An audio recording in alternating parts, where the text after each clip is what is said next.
I could have gotten a deferment, but at that time, supposedly you went in for a year of training and then you would be out.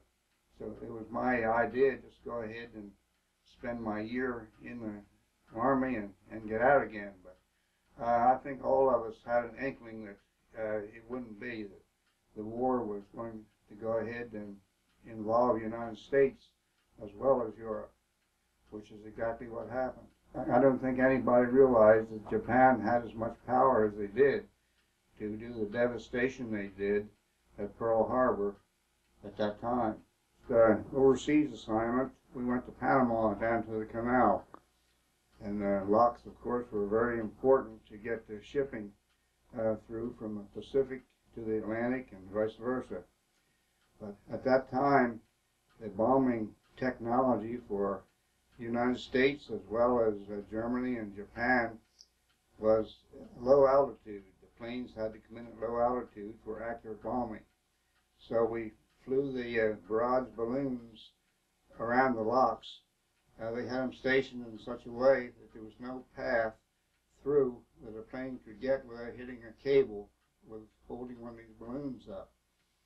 And we flew the balloons at 5,000 feet so they couldn't get an accurate bombing.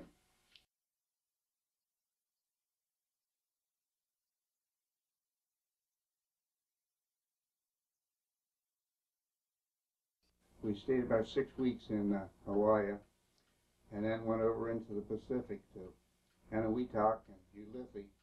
They're island groups with natural harbors, and it was wall-to-wall ships there as far as you could see. They were preparing for the invasion of Okinawa. And they had a huge convoy, hundreds and hundreds of ships. We hadn't been told where we were going to go. And Tokyo Rose, who was an American who had turned traitor and was on the Japanese side, she told us we were going to invade Okinawa. And it turned out that she was right. So just a few days after the island was secure, we went ashore on Okinawa. And quite a few experiences there with the kamikaze planes, bombing, strafing. And we were there about 3 months and then moved on. I was at Okinawa when the president died, or when we got news that President Roosevelt had died, and of course it was a shock.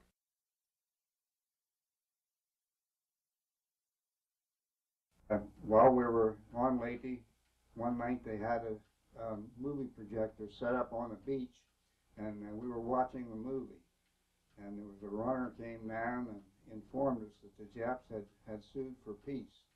And the movie broke up real fast.